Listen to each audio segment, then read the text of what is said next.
Selamat pagi, Bapak, Ibu, saudara-saudari yang dikasihi Tuhan Yesus. Kembali berjumpa dalam Sarapan Pagi GPDI Situbondo. Saat ini saya memberikan judul dari renungan yang akan saya bawakan, yaitu Miliki Rasa Haus. Kita akan baca ayat yang pertama dalam Yohanes 7 ayat 37 sampai 39. Air sumber hidup. Dan pada hari terakhir, yaitu pada puncak perayaan itu, Yesus berdiri dan berseru, "Barang siapa haus, baiklah ia datang kepadaku dan minum. Barang siapa percaya kepadaku seperti yang dikatakan oleh kitab suci, dari dalam hatinya akan mengalir aliran-aliran air hidup." Yang dimaksudkannya ialah roh yang akan diterima oleh mereka yang percaya kepadanya. Sebab roh itu belum datang karena Yesus belum dimuliakan. Artinya Yesus belum dimuliakan, belum naik ke sorga. Nah, saat pagi hari ini saya mau menyampaikan firman tentang bagaimana kita harus memiliki rasa haus. Dalam kisah itu dicatat bahwa suatu saat di puncak hari raya Pondok Daun ya, Bapak Ibu Saudara, Tuhan Yesus menyampaikan, "Ayo barang siapa yang haus, ayo datang padaku." Yesus berkata begitu. Nah, begitu juga saat pagi hari ini kita mau menyatakan rasa haus kita, kehausan kita itu kepada Tuhan Yesus. Jadi kita mau menimbulkan dari diri kita ya, dari kita sendiri kita punya rasa haus. Kita benar-benar sadar bahwa kita ini sangat membutuhkan. Sadari dengan sungguh-sungguh bahwa kita ini seperti kalau kita butuh minum. Kalau kita haus, dahaga, mungkin selesai berolahraga, setelah jalan, keliling alun-alun berapa kali ya saudara-saudara, haus. Aku harus minum. Itu yang saya rindukan saat pagi hari ini untuk kita sama-sama memiliki rasa itu. Jangan sampai kita tidak menyadari akan hal itu. Begitu pula dengan kehausan kita untuk dipenuhi dengan Roh Kudus. Kita mau nyatakan itu di hadapan Tuhan supaya dalam hati kita akan mengalir aliran-aliran air hidup.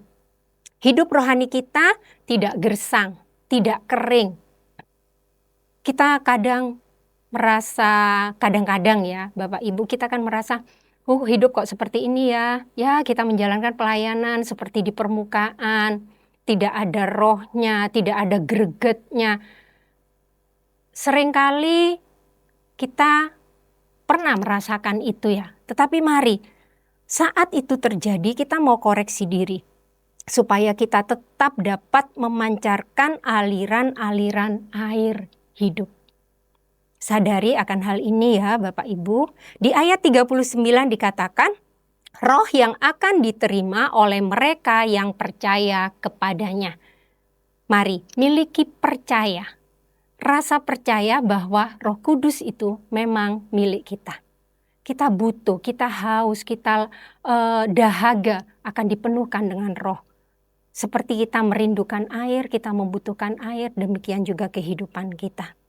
Dibutuhkan percaya, ya saudara-saudara, untuk menerima kepenuhan Roh Kudus.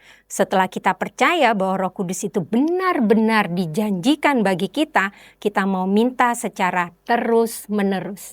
Terus-menerus kita berdoa meminta kepada Tuhan dan sampai kita mendapatkannya. Sebab kita tahu bahwa kita sangat membutuhkan Roh Kudus. Karena apa? Peran Roh Kudus sangat penting dalam kehidupan kita. Banyak peranan Roh Kudus yang akan melengkapi kehidupan kita. Roh Kudus membantu kita dalam kita mengerti akan hati Tuhan. Saat kita membaca firman Tuhan, Roh Kudus akan memberikan pengertian hikmat kepada kita. Mungkin saat kita dalam keadaan sedih, sepertinya orang-orang sudah meninggalkan kita, ada masalah banyak. Saat kita berdoa, kita hanya menangis dan kita tidak bisa menyampaikan kata-kata kita dari beratnya masalah yang kita hadapi. Roh Kudus membantu kita untuk menyatakan doa kita kepada Bapa di sorga. Nah, itulah mengapa begitu penting untuk kita dipenuhkan oleh Roh Kudus. Dan hal yang terpenting sekali, mengapa kita membutuhkan Roh Kudus? Karena kita ada di zaman yang paling akhir, kedatangan Tuhan Yesus kali yang kedua. Kita akan sangat membutuhkan firman dan Roh Kudusnya.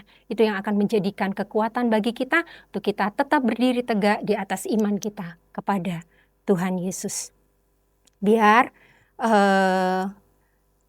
kita, setelah kita sudah dipenuhkan Roh Kudus ada dalam diri kita, tidak berhenti di situ. Kita mau mengkaryakan Roh Kudus, kita mau hidup dipimpin oleh Roh Kudus.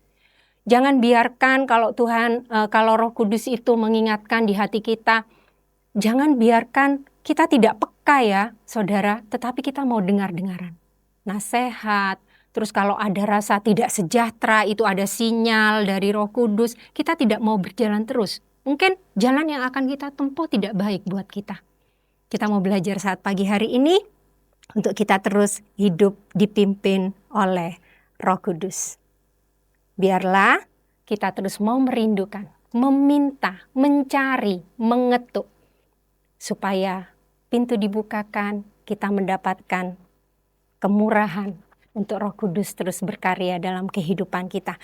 Renungan saya tutup dengan Lukas 11 ayat 9-13. Oleh karena itu, aku berkata kepadamu, mintalah maka akan diberikan kepadamu, carilah maka kamu akan mendapat, ketoklah maka pintu akan dibukakan bagimu. Karena setiap orang yang meminta menerima, dan setiap orang yang mencari mendapat, dan setiap orang yang mengetuk, baginya pintu dibukakan.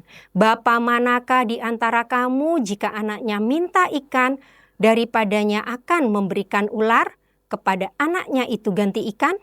Atau jika ia minta telur, akan memberikan kepadanya kalajengking? Jadi, jika kamu yang jahat tahu memberi pemberian yang baik kepada anak-anakmu, apalagi Bapamu yang di sorga, ia akan memberikan Roh Kudus kepada mereka yang meminta kepadanya.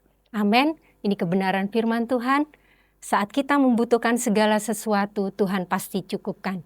Kita mau percaya dan kita tahu yang terindah, yang terbaik, yaitu rohnya, itu yang akan juga diberikan kepada kita. Ini renungan yang bisa saya bagikan saat pagi hari ini, biar boleh menjadi berkat bagi Bapak, Ibu, Saudara semuanya. Semangat pagi, Tuhan Yesus memberkati.